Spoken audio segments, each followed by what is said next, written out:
All right. Good morning, good day, or should I most appropriately say buenos dias, everybody.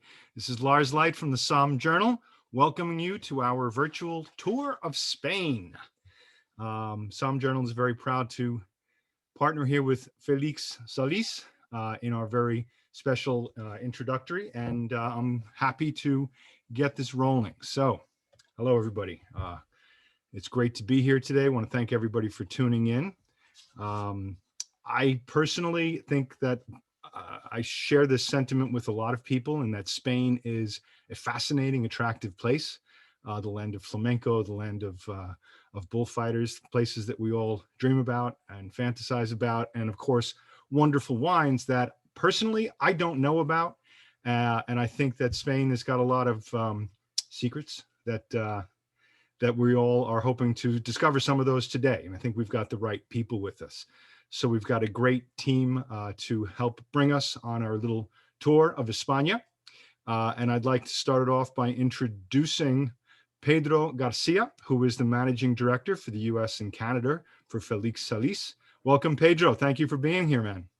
Thank you, Lars, for that great introduction. May I add that Spain is also home to the most Michelin star rated restaurants in the world. No kidding. Another great secret. And that awesome. Talk about great food and great wine. Spain definitely has it all.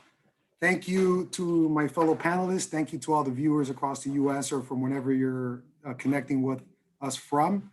My name is Pedro Garcia, and I'm the managing director for Félix Solís Avantis. And I have the great pleasure to share the Félix Solís story with you today. So we have a fun lineup. We have some great wines to taste and some good regions to dig into.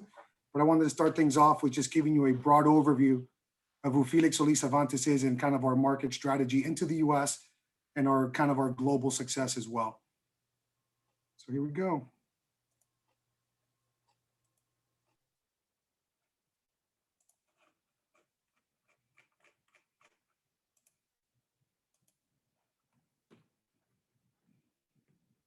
In short, Félix Solís Avantis was established in 1952.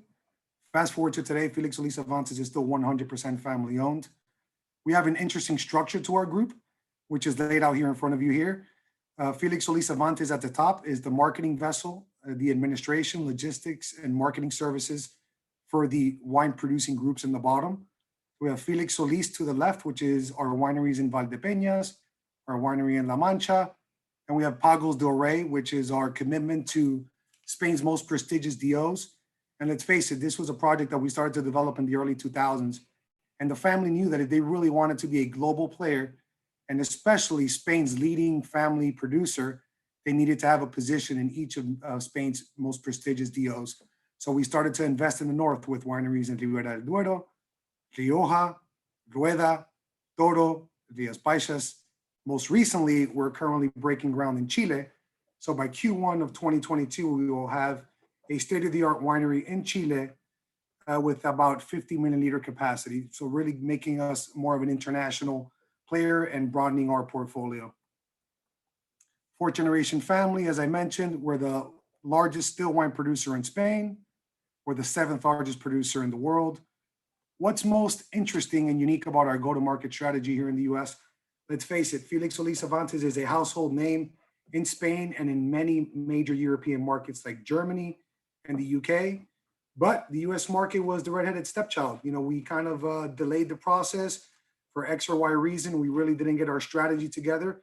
Fortunately for me, I got the chance to do that 5 years ago and really help this incredible family scale and really laser focus into how we're going to cultivate the US market for long-term growth. So we knew we had to pony up and invest. What did we do? We built our own import company and our own distributor company headquartered in Napa. By doing so, it allows us to trim out all of the middleman fat, truly delivering the best value from Spain at the best prices and giving the end consumer a genuinely great experience, all things Spain. We also have an East and West Coast warehouse, so which we use to feed our national distributor footprint from East and West Coast. Our competitive advantage.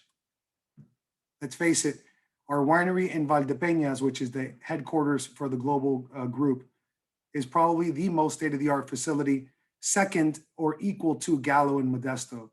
We have 17 bottling lines with a capacity of over 400 million liters. We employ over 3,000 indirect employees, 450 plus direct employees, and long-term contracts with over 5,000 farmers, which really allows us to continue to focus on the quality and to make sure that we have a good sourcing strategy for continued growth. And most importantly is the fruit. We are the #1 Spanish exporter. 61 of our turnover is done in 115 countries. We have 15% of all Spanish wine sold abroad among 4,500 wineries. So very developed in exports. From a DO standpoint, as far as what Nielsen says are the most important DOs for volume, well, that 70% of the volume comes from the DOs where we're going to be visiting today: Rioja, Valdepenas, La Mancha, Ribero Eduardo, Rueda, Rías Baixas, and Toro. This is an overview of where our wineries are located. We have some better maps for all of you who like visuals. I wanted to share our position within each DO because I feel this is extremely important, especially when we're looking at continuity and consistency in supply and in quality. We've been leaders in Valdepenas probably since 1985. We have a 52% market share in that DO, which is the birthplace of Félix Solís Avantis and still the headquarters. We've been leaders in Rueda with a 19% market share in that DO. We're leaders in Ribero Eduardo with 23% market share. La Mancha DO being the largest vineyard plantings in the world. We have about an 11% market share from that DO. Rioja, which is still Spain's crown jewel and the most competitive DO within Spain. We're in the top 7 with about a 5% market share, but truly really, tweaking our strategy because we have a genuine commitment to really grow within Rioja and exports and within domestic Spain. And then last but not least, my favorite DO in all of Spain after Valdepenas, because that's where Félix Solís Avantis is from, is Toro, where we have a 46% market share in that DO. I also wanted to share quality standards. A lot of major European or every major European retailer will never do business with a winery whom does not have these quality standards: the ISO, the BRC, the IFS, and the DIG. And it's important for us because this allows us to leverage these certifications and these quality standards into talking to retailers and wholesalers in the US so that everybody can rest assured through the supply chain that they're going to get the best quality product for the money. This is a treat of a slide. And I like to show this here in the US because, again, nobody really knows Félix Solís Avantis in the US like Félix Solís Avantis is known in Germany or the UK or China. Here are the top 10 global wine players. Some massive names. We have Gallo at the top, Constellation, Wine Group, Castel, Conchitoro, Treasury, Félix Solís, Accolade, and so forth. I think this is an eye-opening slide for any retailer or wholesaler who's looking for a good Spanish partner. Well, not only are we Spain's #1 producer of still wine, we're also in the top 7 largest wine players globally. This is an overview of all of our global retail partners. Now I wanted to show some growth and some key figures of Félix Solís's performance in the US from 2015 to 2019. I couldn't get my hands on any more 2020 data as of yet, but I think this can help us paint the picture of our trajectory and our growth in the US market. As you can tell, we're playing at a totally different retail suggested price point, but the volume that we're importing into the US is important and massive. The second wine company after us is Campo Viejo, and we're ahead of them by over 200,000 cases. So massive successes in the US market. We're still scratching the surface, but we're able to do this and achieve these large depletions or imports because of our go-to-market strategy where the winery sells to the importer's trimming out of the fat, handing it to the distributor, and then delivering it to the retailer, which normally we conduct the program directly with retailers and then work backwards to make sure that we're delivering the best price and quality per segment or deal that we're tendering for or proposing for. I wanted to show some Nielsen data as far as DO wine values. Okay, so on the top, you have share of Joven, Crianza, Reserva, Gran Reserva. You have the share of red, white, and rosé. And then at the bottom, you have the top 20 brands globally from Spain, where you can see that Vineyard Bali, which is our flagship brand, the first brand we established in 1962, is by far the leading Spanish brand. Let's face it, this Vineyard Bali is a gem of a brand from an incredible DO with top-notch performance across many countries, and we're not even scratching the surface in the US. So Vineyard Bali, number one in value. Then our second brand kind of reshuffles due to volume and value is Los Molinos. Then we have Blume, and we have Altos de Tamarón. Then we show volume. Vineyard Bali is number one in volume as well, followed by Los Molinos, and then the reshuffling of Blume and Altos de Tamarón. So, very interesting to show that Gran Reserva is declining in both volume and value. I wonder why. Because consumers are looking for more approachability, more fruit forward, more easy drinking wines, less oak. I don't know. Chris, we'll ask you that question once we dive into the tasting, my friend. I also wanted to share this slide, vineyard surface area for major growing countries.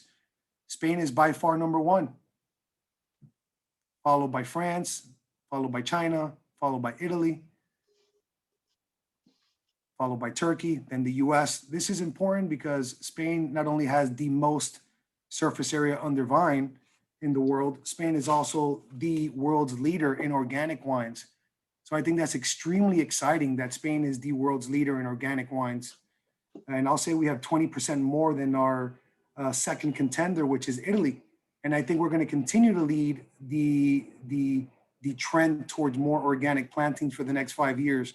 So again, best quality, best price, and a leader in organic wines for incredible prices. So Spain has a lot to offer as we continue to drive our agenda to really grow Spain's position in the marketplace, mainly here in the US. These are the top wine production countries in the world: Italy, France, and Spain. Thank God Spain had a better production in 2020 versus 2019. It's allowing us to be a little bit, more competitive, especially in the US market, where Italy and France have a lot more market share than we do. Wine consumption, well, number one in the world is the US. Thus why we are so focused in making sure that we develop our strategy to grow awareness and to grow the Spanish category in the US. Spain has done a horrible job of marketing to the US market, in my opinion. The share of Spanish sales in the US are still driven by sparkling and sangria. We need to do a better job of getting more US consumers to try our still wine offerings from across our diverse country and regions and sub-regions. And, again, in my personal opinion, I think that this is due to the fact that a lot of Spain is, still very much hunkered down in traditions, which are extremely important because that's what started them in the first place. But like any good business plan, it's got to be constantly in motion and changing and improving. And I think that now, today, there's really a disruptive movement going on in Spain, kind of a guerrilla warfare direction towards, getting outside of the DOs and developing Spain in a more boutique way and showcasing alternative DOs and alternative regions. And, we have one of the wines we're going to taste here today, which is an example of, Spain's disruptive nature to really continue to grow its market share abroad, and mainly for Félix Solís here in the US market, because we need to. Spain's share is only about 1.6% of the total pie, of which the bull share is, again, sangria and sparkling, and it's truly a shame.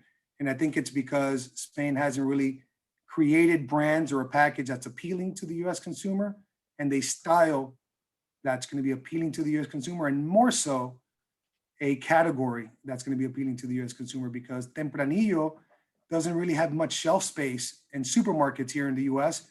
And if supermarket buyers are not really, going to give Spain or Tempranillo a chance to appeal to consumers, then we need to think outside of the box. Thus, why I think that brands like our FYI Red Blend can be tremendously impactful and appealing to U.S. consumers, because we're going into the red blend category that is robust and growing in the U.S. market, and a category that the U.S. consumers are comfortable shopping. I wanted to wrap it up with a little bit of a quick overview of, headwinds and tailwinds. I'm sure all of you know, we had a tough harvest in 2019 that there was a short supply driving prices up. Then in 2020, in October of 2020, we were hit with tariffs because of the Boeing and Airbus debacle going on with the WTO, which slapped 25% tariffs on our cost of goods, which just continued to make it challenging for us to compete in the US market. We've had, most recently, then we jumped into COVID in February, March of that year of 2020, which continued to bring more headwinds with congested ports, increased logistical ocean freight cost, lack of vessels, lack of containers, all which we're still suffering right now. The good news is the 25% tariffs are currently on pause. I'm really hoping that the US and the European Union can reach an agreement so we can continue to trade freely without any added cost to our cost of goods, because let's face it, it's not only hurting wineries or importers, it's hurting distributors, restaurants, retailers, and everybody involved in our incredible industry. The euro has been strong for the last 2 years, so has been making it challenging for us to be competitive as well. It's kind of hovering around 119, 120 now. But again, I just wanted to reiterate, the most exciting thing for Spain right now is going to be the movement towards more organic plantings, of which it's going to be mainly driven by La Mancha, in bottles and in bibs. And again, I wanted to thank you all for joining us. And at this point, we're going to dive right into the tasting with Chris. This is an overview of our national distributor footprint for all of you in either the retail, on-premise buyers or off-premise buyers. We work with the top wholesalers in the US, and we're ready to do business with anybody we possibly can. We're looking to nurture long-term relationships, and we have a genuine desire to grow Spain in the US, because Spain, I think, is still the hidden gem for quality to price ratio and over-delivering. Thank you very much. Chris, Lars, you're muted. I told everybody do not commit the cardinal sin of Zoom, and I did it. You broke your own rule, Lars. All I saw were lips moving. I did. You can flog me later. But what I did want to say is, before we get into the tasting with Chris, who I'm also going to introduce, I also want to introduce our panel and talk a little bit about Spanish wines in the market. So Pedro, if you wouldn't mind taking down your share screen for a second. I also want to remind everybody of a few things. Number one, we're on Facebook Live. If you happen to know that, we're driving live on that. Number two, if you'd like to communicate with us, you can do so through the chat to say a quick hello. Or if you have any questions that we can address on the panel, there's a Q&A feature as well. So we welcome you to dive into that. What we've done is we brought to you a panel of some buyers from different levels of the three-tier system in the United States. To get a little bit of perspective on what is going on in the market. And I would say that, Pedro, you pointed out where Spain has fallen short.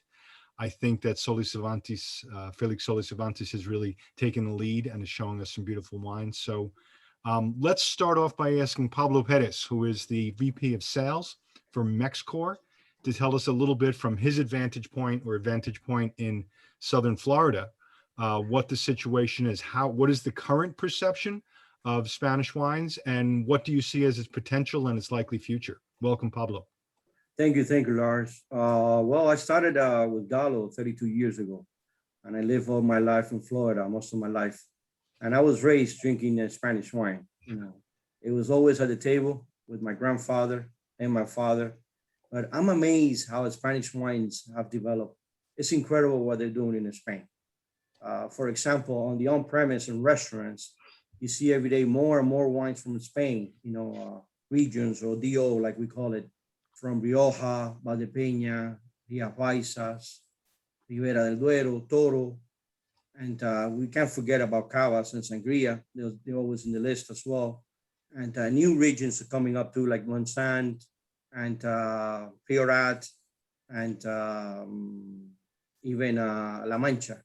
Also, is coming out with some nice wines. I'm also seeing more premium wines coming out of Spain that competes at the same level as France and California and Italy. They are standing wines, and in the off-premise, on supermarkets, grocery store, etc. I remember when we started, we only had 2 feet up and down of Spanish wines. Now we see between in some of the stores 6 to 8 feet of wine, and by regions, by deals, in the sets as well. We see big chains like making adjustment towards the multicultural environment. For example, in South Florida, you see Publix, they have a new stores called Sabor. CVS, they came out with CVS Imas. They started 2 years ago with 15 stores. Now they have 92 stores opening soon because of the Spanish influence. Also, the Winn-Dixie is coming out with, it came out with Fresco Imas, and they keep expanding. And other regional stores, another regional chains, like Sedanos, Navarro, Presidente, they have a huge selection. They have more Spanish wine than California, some of them. It's incredible. And something that I want to add is that it's quality to price ratio. That's why we initiated our partnership with Félix Solís, because it's one-stop shop. There you could find true professional, own family, and we're really happy to be partners with Félix Solís Avantis. Thank you, Lars. Thank you, the viewers, my fellow panelists, and the SOMM Journal and the tasting panel for having me on board. Thank you. Thank you, Pablo. Very insightful, very great detail on that. And I kind of have to say I'm not surprised. I would think that South Florida should be a natural market for Spanish wines. I love the passion you have for it, and clearly it's a winner there. But I always kind of wonder, what do they say? Is it in politics or in music? They say, how will it play in Peoria? How will it play in Middle America? And right from the heart of Middle America, we have Darren Rothenberg, who is the director of sales for the wine division of Empire Distributors, coming to us from Knoxville, Tennessee. So Darren, in Middle America, what's the story with Spanish wines? Well, we tend to be behind the trends for the most part, generally about 18 months to 2 years, but not with music though. I'm sorry? Not with music though. Not with music though. Absolutely. Absolutely. But we've had some really great trends. I think just over the last 52 weeks, I was just happening to look at IRI data here in Tennessee. Although the wine business is up 10% there, Spanish wine is up 13%. So it's outpacing, the entire category. But I don't think that really tells the full story of what's going on with Spain and Spanish wines because of, like it was mentioned earlier, where they are in grocery sets a lot of the time. But where we're really seeing the success is in our independent package stores that are on premise, where, like it's been said several times before, it's all about value. And these wines, all Spanish wines really over deliver. And I know we say that about a lot of things, get overused, but they really do. And that's what you hear about. Not only that, but the drinkability of Spanish wine. I think you're seeing a more modernization of wine, Spanish wines. And we even have some really innovative retailers here. They decided to put their Spanish set right between their red blends, domestic and Cabernet, because it's such an easy, trade to show people the value of Spanish wine. So we're really excited, and especially with our partnership with Félix Solís, to really have that one-stop shop for all the major DOs, and we're excited for the future. Awesome. Thank you very much, Darren. So now a lot of people have the feeling that a lot of the market for European wines is sort of driven from the East Coast in, but I suspect that our next panelist, Stephen Beckner, might argue with that. Stephen is the wine and spirits buyer for Grocery Outlet in California. Stephen, what do you have to tell us about the strength of Spanish wines, the current status for it, and the great future for it? Well, as some people may or may not know, we have a kind of an unusual business plan at Grocery Outlet. We are about a 400 store chain of grocery stores on the West Coast, in 5 states, and we focus mainly on opportunistic buying, which is basically a euphemism for we buy closeouts. And the best way I've ever heard it described is, think about your average, wine producer that makes 1 million cases a year. They could sell 97% of their wine, every year, but they're still going to have 20 to 30,000 cases left over. And that's where we come in, and we kind of help people move on and get to the next vintage. In respect to Spanish wines, I spent about 15 years on the wholesale side, where I worked for Eric Solomon and some other importers and sales and merchandising companies that imported Spanish wine. So I can say, to join our other panelists in just reflecting the quality to price ratio of these wines is, I think, unparalleled. Where we as Grocery Outlet sort of suffer as being centralized in California. So Spain is competing with the winery, with Napa and all the wine regions that we have in our backyard. And it's really tough for Spain to get a toehold in the market share out here. Having said that, with what we've done in Spain, so I've been the buyer here for almost 3 years now. And when I stepped in, I was told, yeah, Spain doesn't sell here unless it has Rioja or Tempranillo on it. And we did modest amounts of it at that point. Now, since I've taken over the section and we've been able to sort of grow on our successes, we've been able to probably, I would say I DI probably about 20 to 25 containers a year of Spanish wines, which is growing. Spain in our weekly sales reports is usually up double to triple digits in sales. So we've been able to really capitalize on the successes of the price, the quality, and being able to advertise it. Because honestly, I'm not offending anybody when I say our customers are pretty much the Neapolitan, the chocolate, vanilla, strawberry of wine consumers. And so to really get our customers to branch out and reach for something that's not Chardonnay or California, that's $4 or $5 or $6.99 is a stretch. So I'm proud of the successes that we've had, not only in Spain but with Félix Solís. We've been able to DI at least a few containers of actually more than a few containers of Prospero to bring in and sell. And so it's been a great partnership, and I look forward to seeing Spain grow in its success in our stores. Awesome. Thank you very much. Thank you, Steve. You mentioned Prospero. I've been mouthwatering all day waiting to taste these wines, and I think it's about time we got to start that. Together with Pedro, we have helping lead our tasting. We have sommelier Chris Sawyer. Chris is an internationally renowned sommelier. He's a wine judge, consultant, wine journalist. We at SOMM Journal have been a beneficiary of some of his beautiful writing as well, and a public speaker. He's very proud to have been named Best Sommelier of Sonoma County 1920 by Bohemian Magazine for the 7th consecutive year. Would you bump everybody else off, Chris?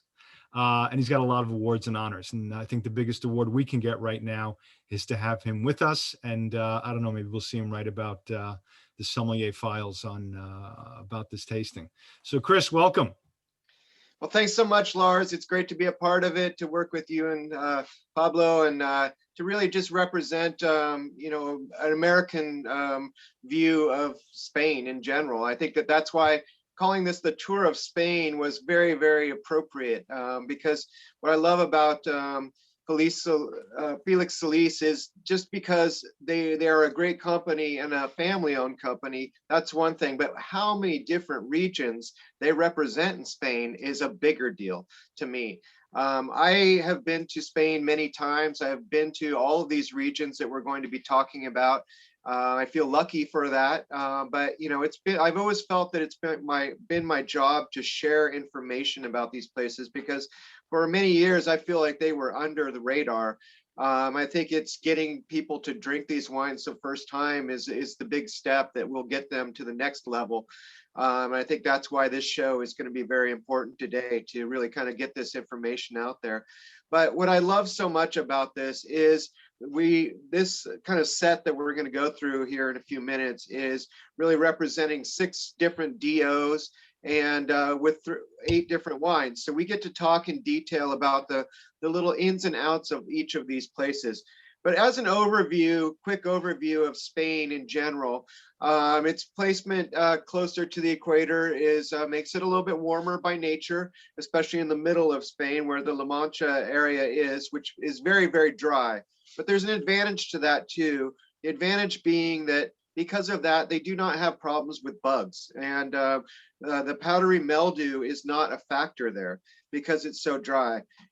They do have a big diurnal swing, which is a very helpful thing. And that is because of the placement, especially in the middle of Spain, the closer proximity to the Mediterranean, which helps bring in the wind in the afternoons. On the case of the Rías Baixas area that we'll talk about with the Albarreño, that is right next to the Atlantic Ocean. It is really one of the greatest vacations I ever had, is spending a week there and eating nothing but shellfish and drinking more Albarreño than my body weight was. But the fact is that these are the kinds of experiences you get when you go to Spain. In the top part, obviously, the #1 DO in Spain is Rioja, and we will be tasting a great wine from there as well. But I think that Rioja is a great area, and I think that that's what put Spain on the map for a lot of us. When you bring that up, and you bring up, as we were just talking about with the mention of Eric Solomon or Jorge Ordonez, or these kinds of importers that have done such a great job of making Priorat something that gets into our heads. And, you know, Vega Sicilia and why it became such a big deal in our heads as far as Spain goes. Those are amazing brands and those are amazing areas. But the fact is, for the values, you're looking at all the other parts of Spain as well. And I think that's why when we get into Valdepenas, we really go into something very big here, because we just talked about Rioja being the first ever DO in Spain. Guess where the second one is? Valdepenas, which is right there in the lower part of the La Mancha area. And I have had the beauty of being there before. I got to go there a few years ago with the Concours Mondial de Brussels, where we judged there. It was a fantastic experience being in the metropolitan city right there. But to be really honest, when they'd put us on the buses and we'd go out and tour those vineyards, that's what blew me away about that experience there. It was something that I'd never expected. We're going to go through some of the wines from this area, and we'll talk about that. Why Sauvignon Blanc makes sense there. You know, why the sparkling wine that we're going to taste in just a moment from the bigger region of La Mancha makes a lot of sense. And then we'll journey into these other ones as well. I think this is going to be a great voyage, and I feel like I'm very proud to be a part of this, but also from a sommelier standpoint, what I like about this setup and these wines we're going to go through is the value is all there. There's no doubt. I mean, $15 for some of these wines and even less for others is an amazing deal. So when I think about the opportunities here, I don't just think about, you know, how it cleanses my palate and makes me so happy to drink these wines, but how can I get it in front of other people? And I think for these price points, you're talking about wines by the glass programs to really open up the marketplace, and also the sales in the retail market, as we just heard from our other panelists, is a really important part of this. So we have different insight here, and I think this is going to be a great journey tasting through these wines. No doubt. And so, Pedro, I'm going to ask you to lead us off into this tasting, but I'm going to ask a fast question that either or both of you can jump into. You know, we've been talking a lot about DOs. Now, of course, I think a lot of us are a little bit more familiar with the AOC or even the DOCs of Italy. How does Spain's system reflect? So like DOCs we know in Italy has this sort of reflection of history, tradition, the way things were done. They've modified it a little bit, but they really have remained as a snapshot. And some of the greatest wines are not part of the DOC. They've had to accommodate for that. What is the situation in Spain? What are the DOs based on? Are they based on history? Are they based on terroir? and what is the room for innovation within them? Pedro, why don't you start that? Mhm. Thanks, Chris. Lars, great question. Look, I'll say that the DOs in Spain are definitely in line with the AOC and the DOC out of Italy. Okay. Traditions are extremely important. These regulatory councils were put in place to ensure best practices in quality and in production and in ageability. So, while that got, a lot of the prestigious wine producing regions in the world established, like any good business plan, I think that it's constantly changing and evolving and improving. So, I think within Spain, there's starting to be a revolution. And I think that started in Rioja with the identification of the subregions and additional varietals into the DO. And I think that we're going to continue to see that because, like I said, there's a disruptive movement in Spain to want to, showcase multiple regions and multiple varietals, within one bottle and to really grow Spain's market share. Yeah, I would just add in there that one thing that should be taken into consideration is I think that one of the advantages of Spain is how they've adopted to the modern style and how fast they've done that. So yes, France is still France, and you still have these limitations about what you can grow there. And there's a lot of restrictions in France. And I feel like the special little sweet spot of Spain is how they have really gotten modernized very fast. And I think that this kind of started in mid-90s, I think it was 1996 to be specific, is when the irrigation laws were put into play. And, you had all these dry areas, and yes, they would be, you could produce great fruit there, but the fact is we were not consistent all the time. The water rights really helped them do that. Also, as far as the modern kinds of properties go, there's new technology all over there. And I think that we saw a lot of examples of that from Rioja, but the same thing is happening throughout the nation. And we're going to find out some things about that in these different things that we go through. The other one that I really am excited to talk about too is the FYI, which we're going to talk about in more detail in just a moment. But I think that what it represents is something very, very special about Spain, and that is the proprietary blend. Now, so we've got these things that really, where you can take zones and you can cross them over to actually make something that really fits your needs. And to have the rights to do that is something big. You don't do that in France. You just don't cross regions there. Here you have the rights to do that. And I feel like that's an advantage to the Spanish producers, and especially the stuff that we're going to be tasting right now. You're going to find some really interesting things that really separate it from France and Italy and all the other regions. Yeah, we can do it, but at the cost of declassifying the grapes from DO. Yep, exactly. But still worth Exactly. it in efforts of growing Spain's share globally.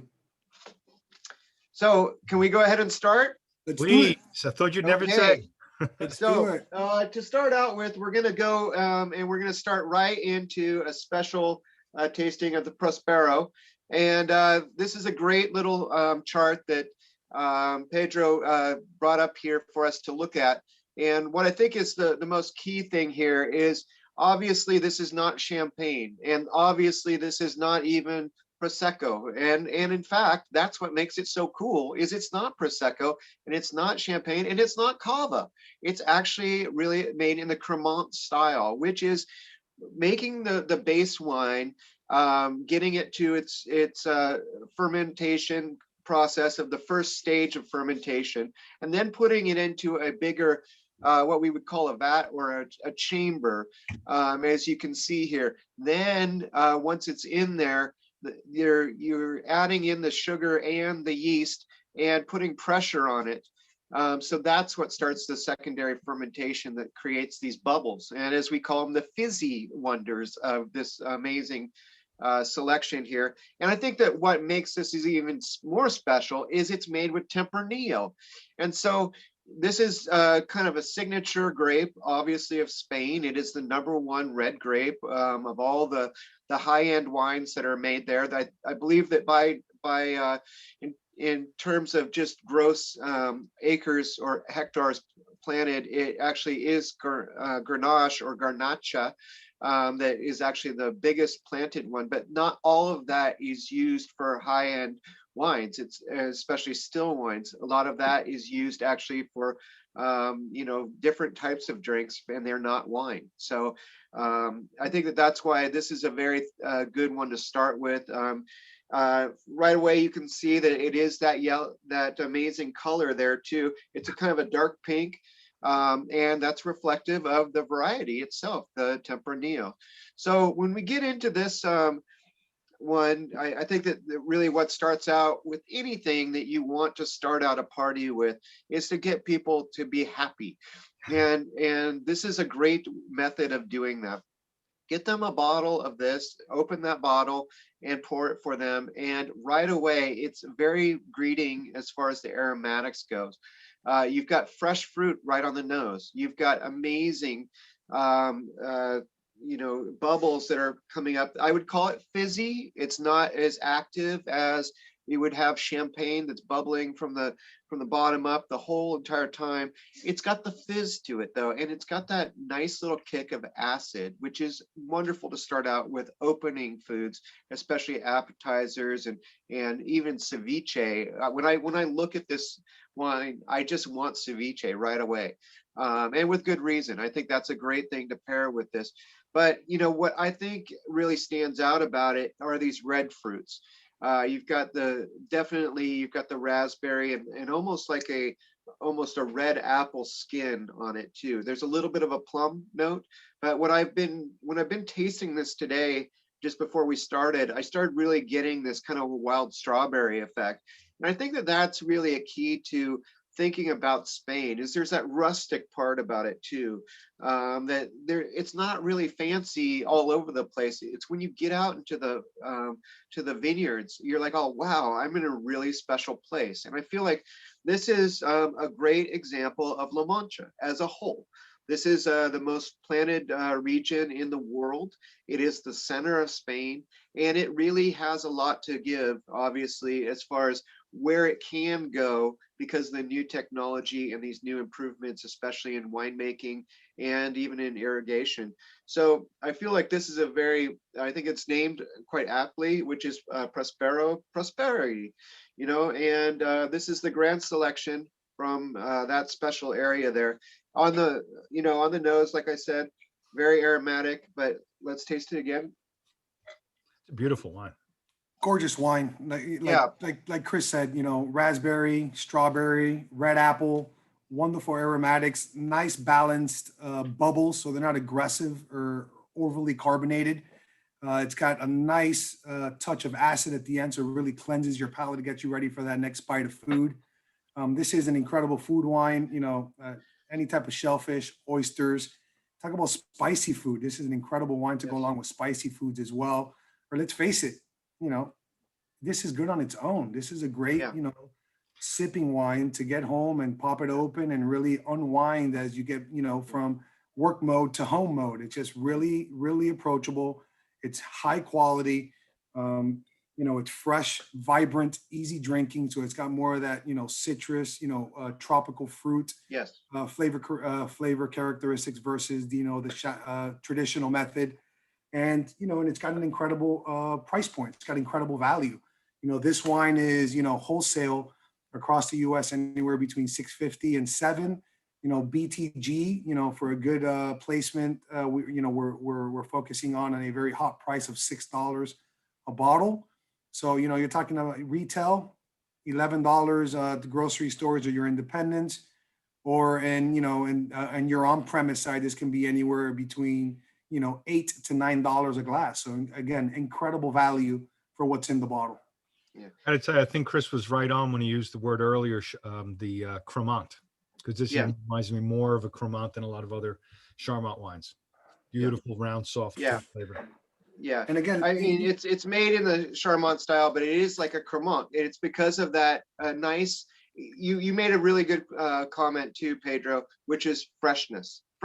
That's what it is. But it's got that creaminess. That's why the Cremant is kind of one of those things that I think about creaminess. And this is off dry, but it's not sweet. And that's what's great. And you have the personality of the Tempranillo grape right in front of you. So that's what really separates this from Cava too. It's not made in that style that Cava is, but it's made to be very enjoyable right up front. And I really think this is a great one to start out the evening for so many people. I mean, we talk about, you know, Miami, where you're from, Pedro, and all the places here in California, but anywhere in the United States where you need great refreshment and you want to set the tone for an evening, this is the kind of wine to be drinking. Totally. Amen. But you know what? Totally. We've got 7 more wines to go through. Let's go. Let's do it. And we're going to go to our second white. Okay, so the second white, or the first white for me is the La Mancha. This is the Vino San Juan. This is the Sauvignon Blanc based wine. There is a little bit of Arian and also Viura in here. So Arian is actually a very interesting grape, and it is the most planted in all of the La Mancha area. And one of the reasons is it's not really, it's kind of disease resistant, which is very, very rare. And that's I mean, you're not taking a risk when you have a disease resistant grape. And that was like really the thing that set this area on fire originally. And I do want to bring up one really important thing about this area of La Mancha, and especially the Valdepenas, is how it became really well known to the Spaniards is because you go back to the 60s when actually there was a train that went directly from Madrid to Valdipania. And it's because there were so many wine lovers that would just get on that train and go there, that's how these families started investing in this area, is because there was a lot of, you know, there was a lot of generosity, and there was a lot of new exciting wines popping up. It went through a standstill there when a lot of this was being sold to the bulk market and being made into decent wines, not great wines, not world-class wines, just good. But I think that the key to this area that I was just mentioning earlier, that I really got blown away by right off the bat, is the Sauvignon Blanc in here, is the main grape variety in this. And you do not find Sauvignon Blanc in Spain in any other area than this. And that's what makes it so special, and why this is really one of those signature blends by the family that really goes to a different level.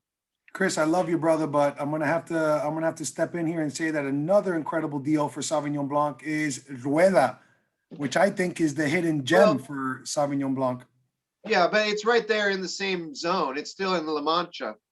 It's just right there on the side of it. So I think that this is why this one has all these kinds of characteristics to it. First of all, on the nose, it's a beauty. There's no doubt that this fills your whole nose with sense of amazing peaches, of pears, of apples. And you know that you're going to get some of that when you taste it. What I really like about it on the palate, what really makes me happy about it is it's got great crisp acidity, and there's a little touch of a white pepper kind of note that goes on all the way through that finish that really opens it up for enjoyment. And this is the kind of thing that I'm thinking about. What can I have goat cheese with right here? What can I have these great salads? What can I have fresh food with, especially starters right here? And this is a great example. You know, Totally. Sorry, Lars, I know I always make you hungry, but it's my job as a sommelier. This is the varietal composition of this wine is 50% Sauvignon Blanc, 25 Ireng, 25% Viura. Yeah. 100% stainless steel. Amazing. Fresh, bright, Can you vibrant. tell us a little bit about what the other two, what the Arren and the Viura bring to the party? I think we have a good idea of Sauvignon Blanc, but what do the other two varieties do to it? Well, I think that the Viura definitely is an aromatic touch there. It's kind of those spring flowers that you get from it right there, the white flowers. There is definitely a kind of a almost tropical note to it too. The Arren is really a base wine, but also preserves the acidity, helps with the acidity, and really brings in that freshness to it. So I think that those are really the key things. They really surround or they coat the Sauvignon Blanc part of it too, which is very showy, but I think it actually, the three of them together is a great combination, and it really makes you want to be able to pair it with more things than just Sauvignon Blanc, you know? All right. Love it. And again, the strategy behind this wine is to appeal to, white blend drinkers. We want to be in, the white blend section. We'd rather play alongside of white blends instead of being tucked away in the Spanish category, where we find it hard for you as consumers to pick us up. So aggressive price points nationally as well. This is another $7 wholesale, $7 BTG, $10 to $11 retail nationwide. So again, incredible value price point to quality here. We're also showing some images of our winery in La Mancha.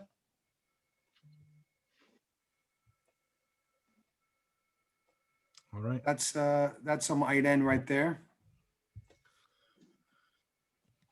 Nice. Looks pretty loosely packed. Oh yeah. Huge bunches. They're large, very big bunches. Yeah. Okay. My job. Beautiful, beautiful looking region, very hot days, very cool nights, very little rainfall. Talk about dry farming. La Mancha's been doing it for decades. Yep. Absolutely. And we're going to go to Rias Baixas, Chris. Yeah. So Rias Baixas, as you can see, is right there on the ocean. It's the Atlantic. So let's talk about that real quick. I smell the Atlantic in glass. Yes, the Atlantic obviously is a warmer ocean than the Pacific. So it is a great area. The diurnal swing is not as dramatic as it would be here in California, especially coastal California. But the fact is that what makes it so special there is and you can see this on the map, is that it really is named after it's an outlet or a tributary to a lot of the rivers that are coming into the Atlantic. And so this is an amazing area, and the salt kind of essence here is something that you find in a lot of the Albareños out of this area. I got the chance to write an article for the SOMM Journal. It was probably about 15 years ago, 12 to 15 years ago, on this region, and got to explore it in detail. And I will say that, really it is all about seafood there. There's no doubt. You can get these razor clams and octopus and everything you would ever want to try Albareño with. And in fact, it's, but there's a saltiness to it too. And I think that that's a really important kind of component here that you'll find in this wine. And I think when we taste it, it really starts off once again in the nose. And, just like a classic Albareño, it's got the apricot kind of peach combination right there on the nose. And what I like about it on the palate is more of the apple kind of characteristics, and definitely a Granny Smith green apple, which is very tart, but this is really kind of melded together with those more tree fruit, kind of more stony fruit kind of characteristics as well. So I think that that's why on the nose, it just is giving you a clue about where you're going to go on the palate. So totally. If you taste it, yeah.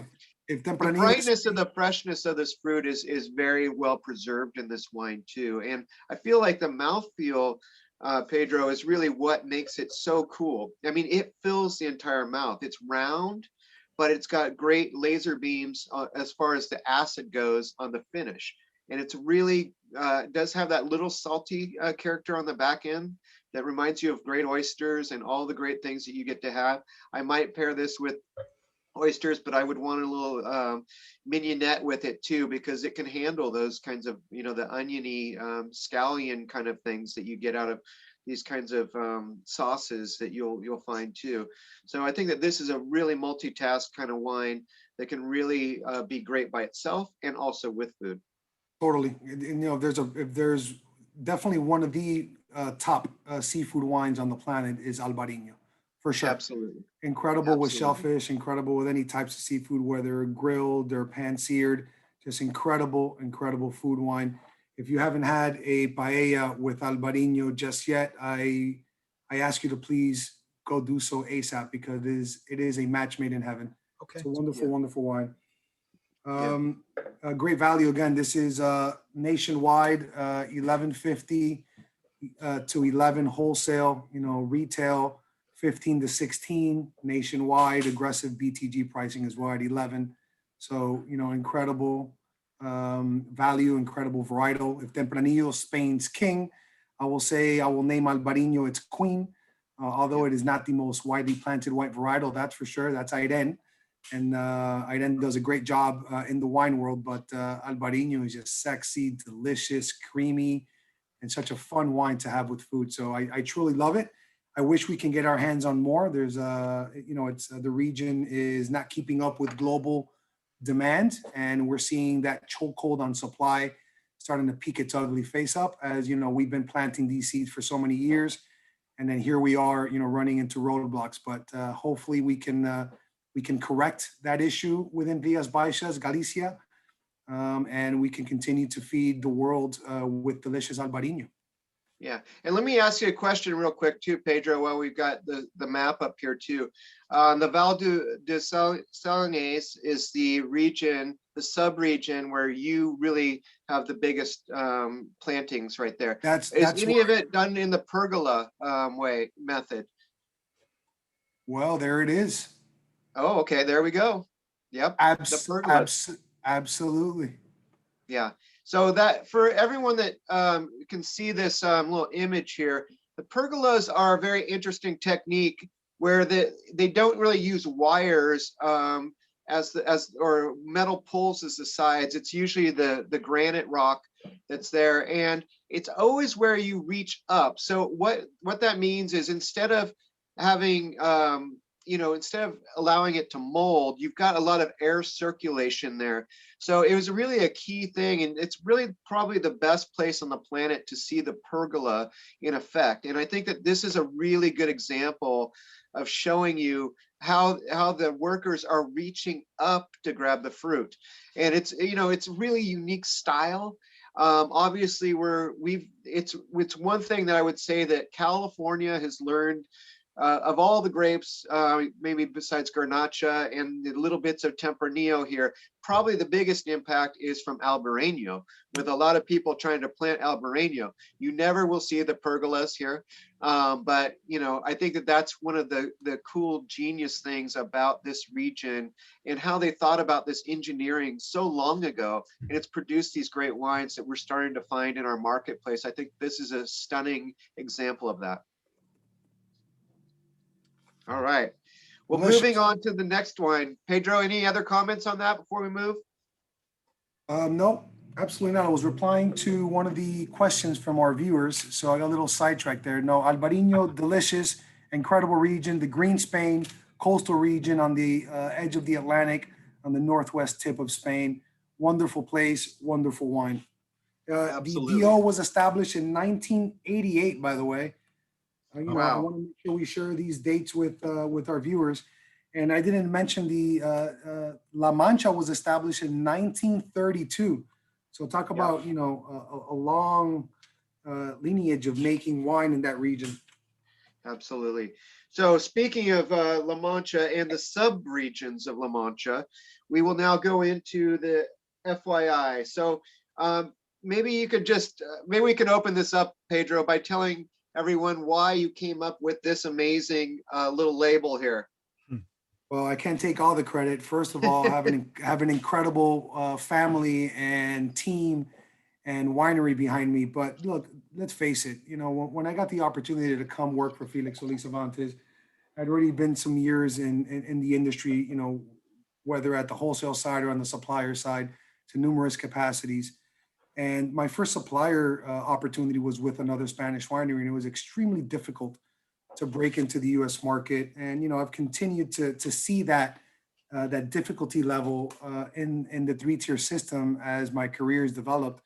And when the time came for me to get this opportunity to work for Félix Solís, I'm like, okay, this is an awesome company. You guys have an incredible story, incredible global reach.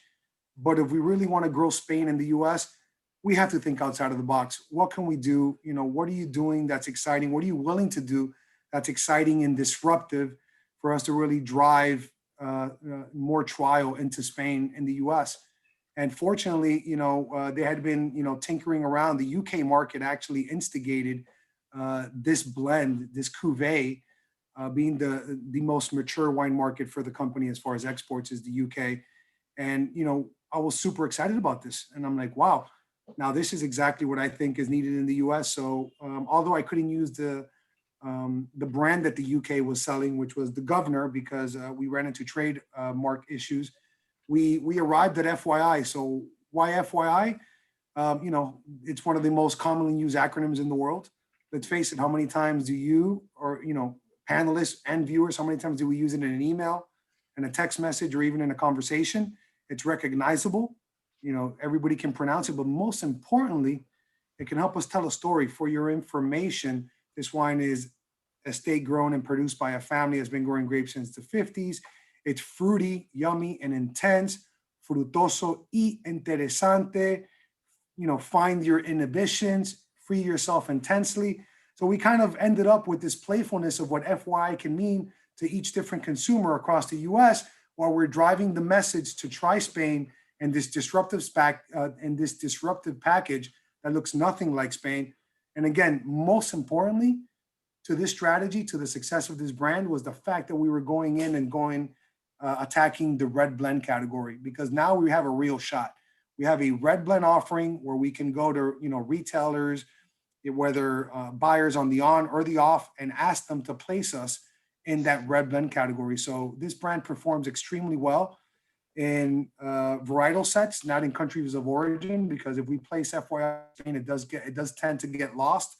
So all of our success is coming from the retailers or partners who are placing us in the red blend sections, along with other, whether domestic or Australian or Chilean red blends, and things are going well. So again, this is disruptive Spain, multi-regional. So we got 30% of the Tempranillo is coming from Valdepenas. The other 30% is coming from Toro. You have 20% Garnacha and 20% Cabernet. This wine sees about 6 to 7 months and second use French and American oak, 50-50. And it is truly a delicious, fruit-forward, modern style red blend that is doing very well for us in the US market. As you can tell, it's got 90 points James Suckling. This wine wholesales for $7. It retails anywhere between 11 and 12, depending on what state you're talking about. But again, an incredibly exciting red blend, multi-regional, multi-varietal, low oak, fruit, modern, easy drinking. And our desire is to get more US wine drinkers into our Spanish red blend. Lars, you're liking this, aren't you? Chris, man, I could chill that down and drink it all summer long. I know. It's so good, and it reminds me of like Menage a Trois or our kind of proprietary blends here that have been successful in the marketplace. It's giving you a lot. This has got not only the Tempranillo, but it's got the Cab, it's got the Garnacha, it's got the things that you want in a Spanish wine. And I think the Cabernet is that little touch that really turns it up a notch. We're like, seriously. Oh, really? But I think that the use of oak here is so in balance. It's so minimal that you get to taste the fruit. It's very fresh. It's very exciting.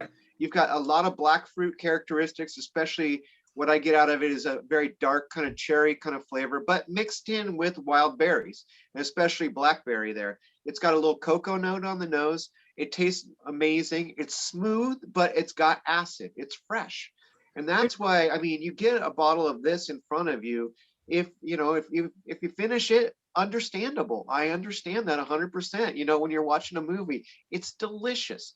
There's nothing wrong with that. If we could just put the hashtag on delicious, that would go right next to FYI.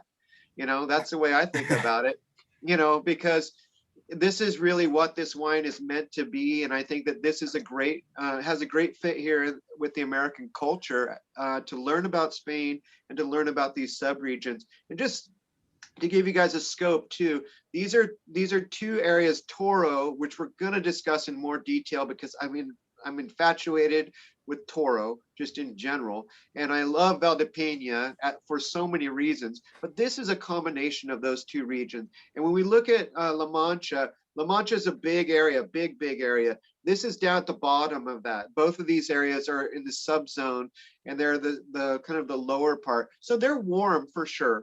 But as you're going to see, especially from kind of really from the areas there, what you get out of it is that taste of the earth too. And we'll get into that when we get to Toro. Fantastic wine. Hey, Absolutely. Pedro, before we Yep. move on, what is the RS on FYI?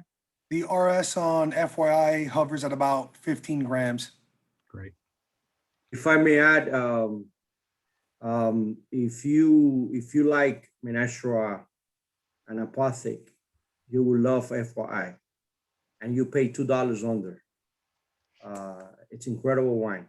Like Chris was saying, if you drink you would not drink a glass, you would drink the whole bottle. Yeah.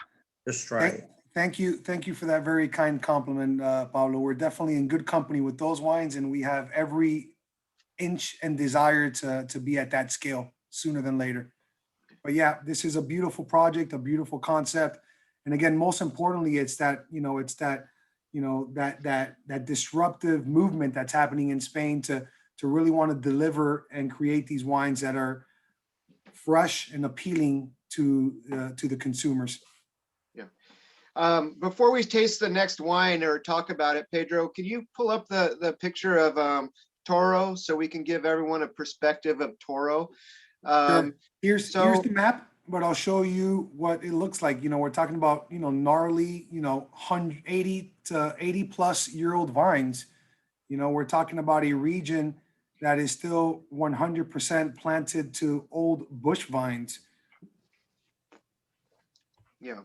We're That is the picture I love right there with those rocks. This is what I think about when I think about Toro, is this red soil and these rocks that are sitting there. It reminds me of Châteauneuf-du-Pape and those rocks that are in the riverbeds there that came from the riverbeds and now are in the vineyards. This is just natural here.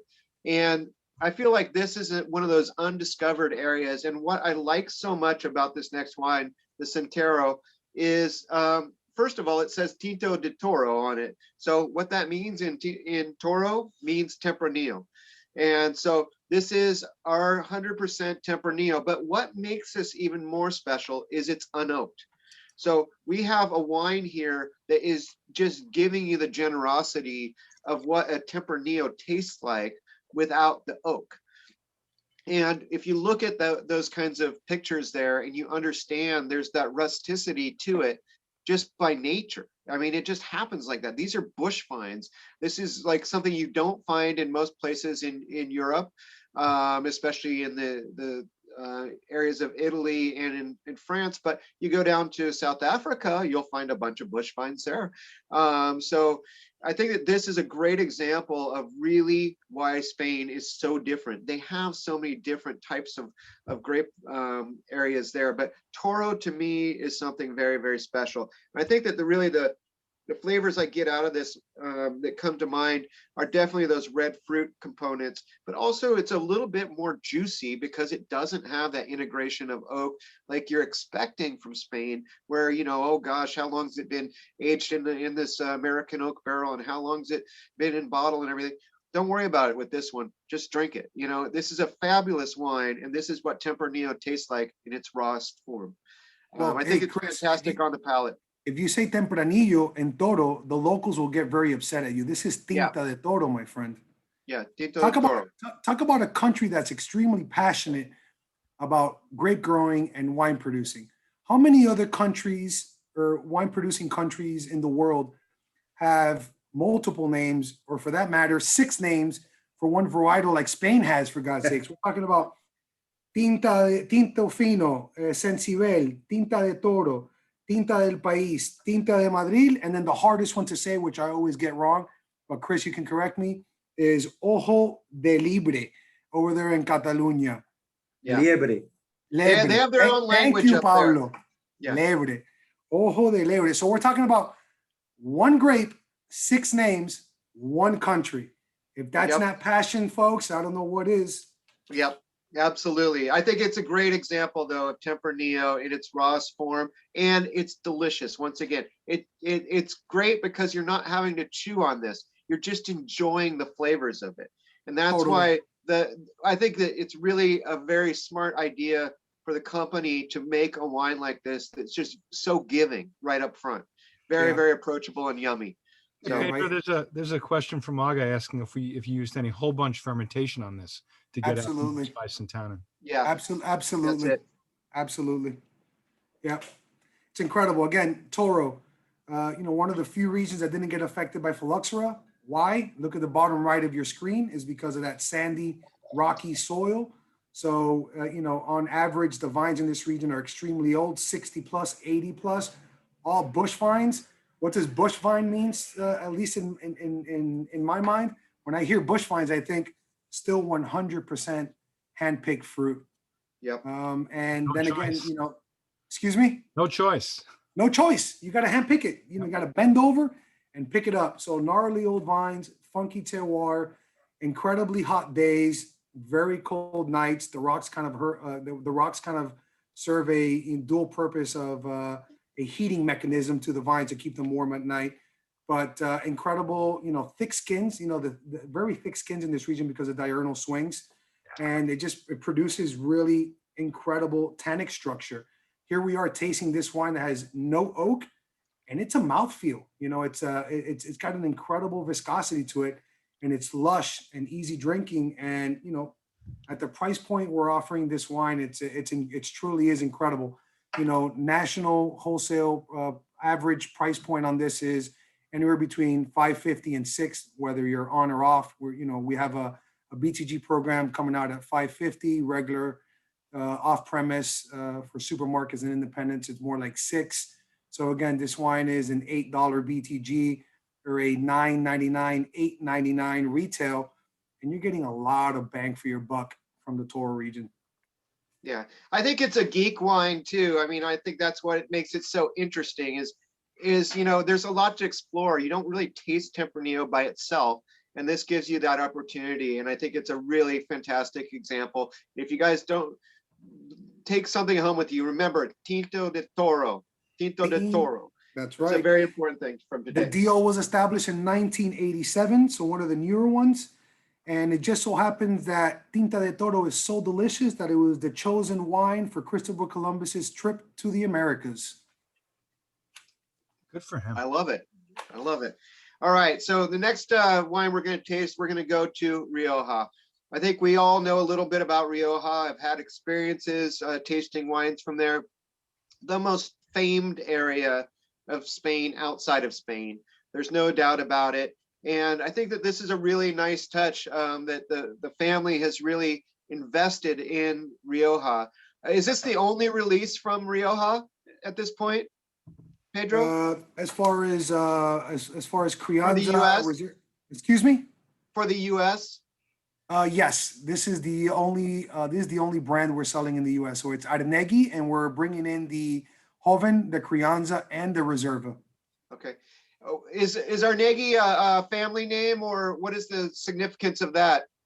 You know what? I should have known you were going to ask me a tough question like that. I don't know what Arenegui means. It's not a family name, that's for sure. Okay. This is our on-premise brand. The company likes to have both on and off-premise brands, and this is the global the global on-premise brand for the winery. Thus, I decided to bring this one in, Arenegui. Yeah.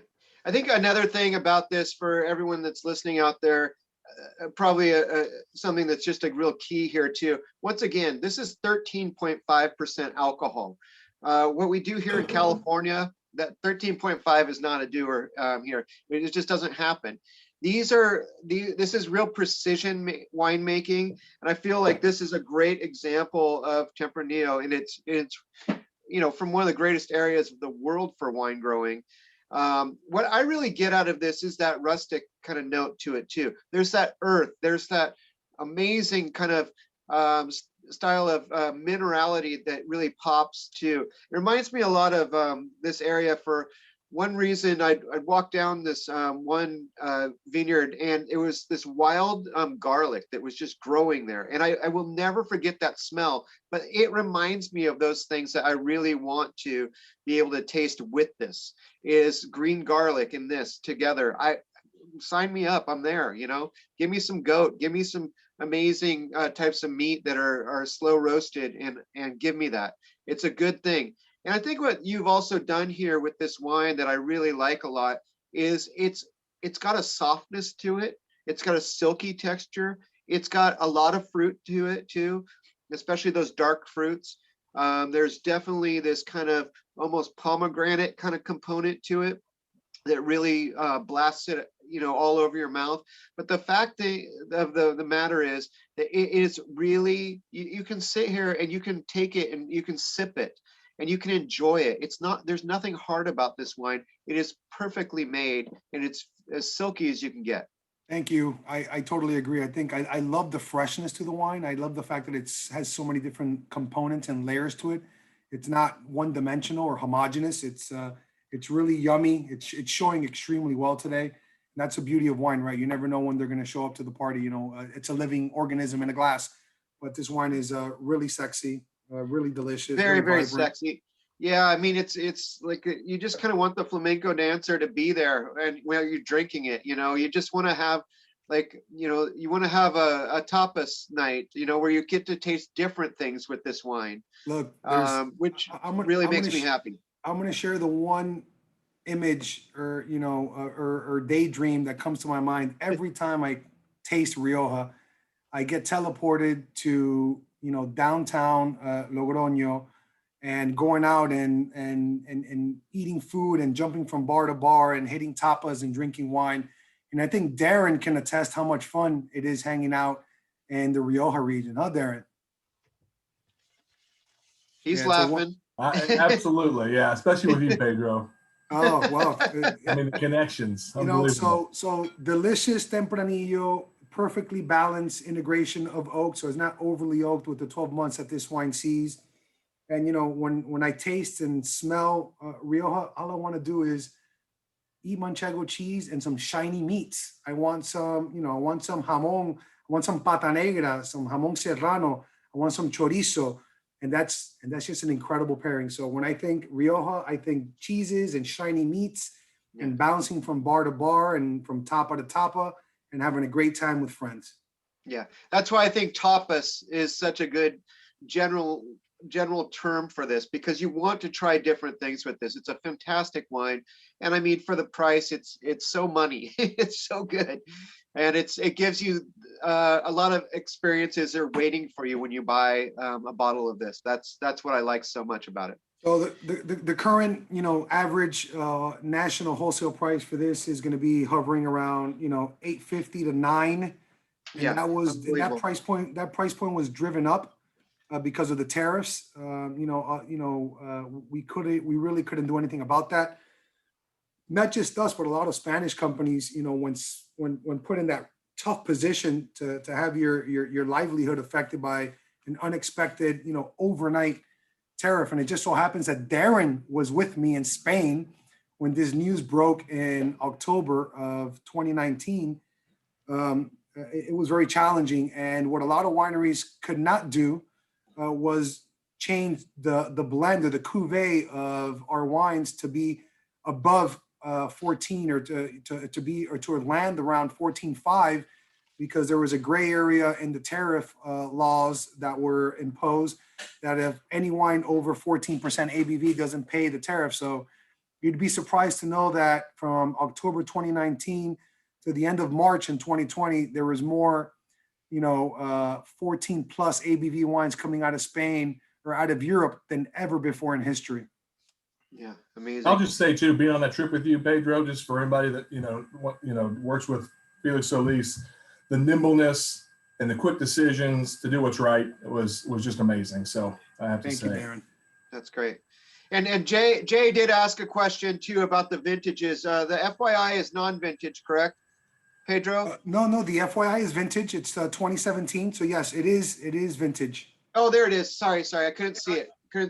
I think the question was more about the vintage conditions. Oh, the vintage conditions. Okay. The vintage conditions in 2017 are for each specific wines. Probably the recent vintages in the areas that we're tasting.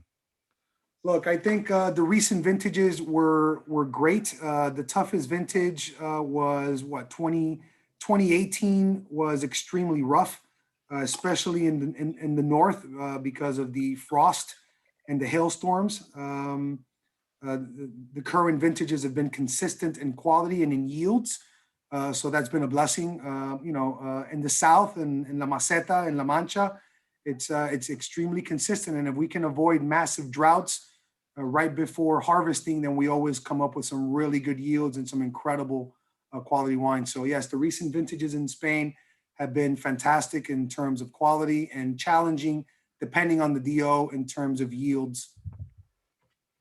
And Great. I'm typing in the recent vintages now, so that information will Okay. come shortly. Great.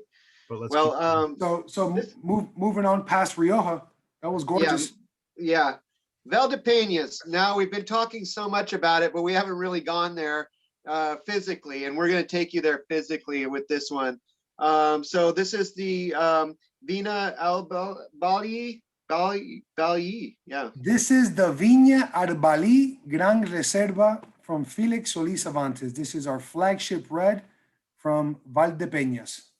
2011 vintage here.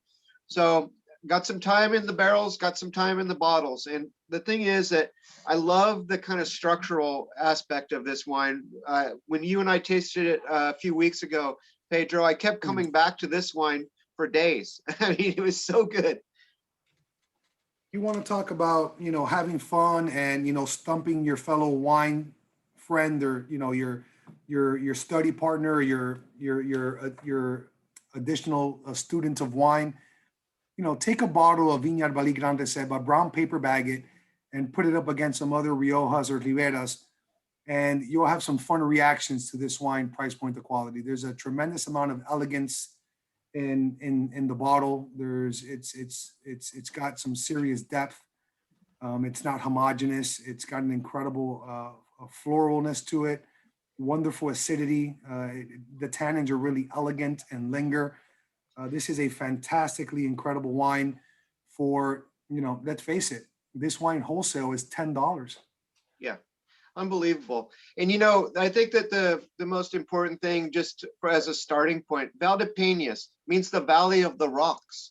And I mean, you get that minerality out of it. You get a lot of flavor though. I mean, it's deep, it's dense. It's got that big plumminess to it, but it's dense, and I just love the smoothness and the sexy side of this is great. I mean, believe me, that's what I like so much is the texture and how it really makes it so pleasurable for you to drink it. But I've been to this region and I've had a lot of great meals there, and this is the kind of wine that you drink with those meals all the time.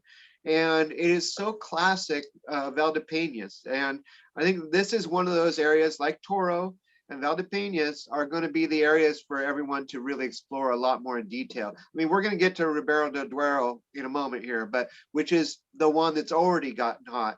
But these are the next two that really are doing something to so many people out there. Once you get your hands on a bottle of this, you're not going to want to stop learning more about these regions.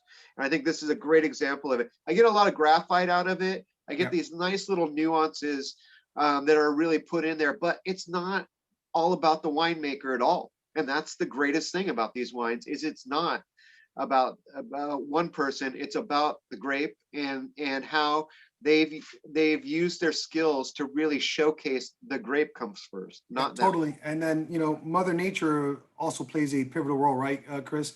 Yes. Valdepenas is completely surrounded by La Mancha, both established in 1932, Valdepenas being a sub-DO there. What's interesting about the terroir in Valdepenas versus La Mancha, it's this high concentration of clay in the ground. So it gives it a better ability to retain water to really make it through the very dry growing season.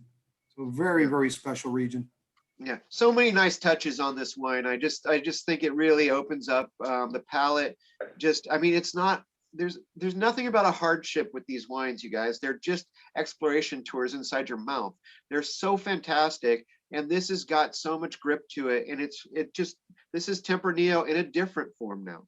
So we've gone to Rioja and we did the Toro, and now we've got this, and we even have the bubbles. But this is a great example of it, and especially in an area that is very famous for wine.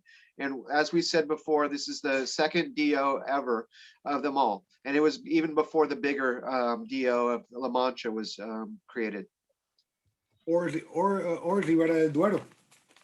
Or Toro. That's right. Yeah, one wonderful region, again, just rich with history and profoundly invested in grape growing and wine producing. lovely wines, Absolutely. elegant wines. Again, over delivers price point to quality, and that's really what Spain is all about, and especially what Félix Solís is all about. You know, our mission statement is to extend wine culture to the world, and how do we do that? By growing the best grapes, producing the best wine, and making sure that we deliver that at the best price. Absolutely. Hey, Pedro. All right. Quick question for you, Pedro. What are the age of the vines on this Ribero del Duero? On the Ribero Eduardo that we're going to taste next. Yes. Okay, so we're going to move to Ribero Eduardo on Steve's cue. Steve, the average age of the vines in Ribero Eduardo for this wine are going to be 25 to 35 years of age. So 30 plus. Yeah. So Ribero del Duero is a little bit to the. I'm sorry. What's it? There's obviously pockets of older vines, Steve, Yeah. in our vineyards, and for sure Ribero Eduardo. But the average age, I would say, is between 30 and 35. So Ribero del Duero is on the more western side of the La Mancha, but we're still in the same kind of zone there, but more western part of the center of Spain. And so this is a really interesting area that has really come into popularity very fast, especially over the past 10 years. I would say I might put it more like 12 years ago is when it really kind of caught fire. It's really got some essential things to it that are really interesting. And I mean, it's very rocky there too, but there's a little bit more of a sandstone kind of effect to it. And it really has these kinds of minerality factors that kind of come out in the wines as well. And I think that's what really caught people's attention right off the bat. If you go to Priorat and you talk about the slate, and you basically see those rocks sticking right out because it's all on mountains.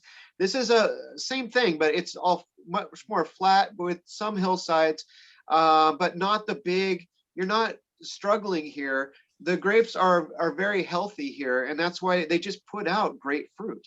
And this is capturing it inside this bottle and using it as a Reserva style, and really giving these grapes time to mature together in this blend is really the key to this one. So what I really got out of this is, first of all, on the nose, it's just sexy. Once again, I mean, it really has it. It's got much more of the cherry kind of aroma too, but it reminds me a lot of some balsamic vinegars that I've used recently, especially this raspberry balsamic that I've got. Just because it's so pretty. It makes me want to eat plums and make more salads to be healthy, but I don't think that's going to happen anytime soon. You know, it's got the leatheriness to it. It's got that real kind of touch of a winemaker, but holding back. You know, it's not all about that. And I think that this is a great use of wood, once again, on the nose. As we get into the mouth, the tannins are super balanced. It's got a chewiness to it, but it's just because you're savoring it. You know, it's not because you're struggling. And I think that the silkiness of this and the velvety kind of texture here are what really set this apart from so many other ones that you taste where they're a lot more rustic.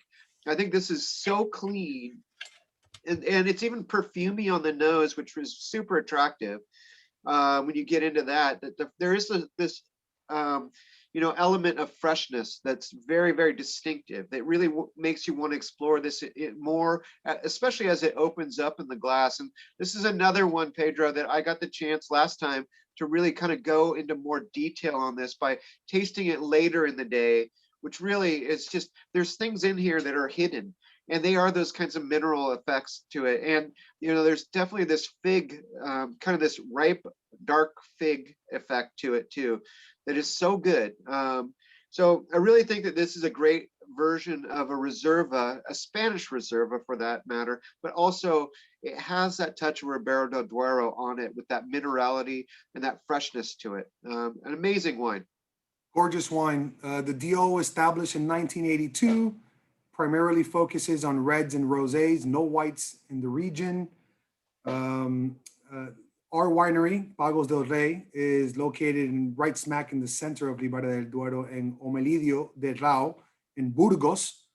And it is the birthplace of our CEO's wife and the next CEO's mother. So in homage to the family, and also the first northern winery that we built and ventured into. So Ribero Eduardo is very special to the family because of the connection to the CEO's wife and the family's roots in that region. They spend Christmas every year in this winery right here.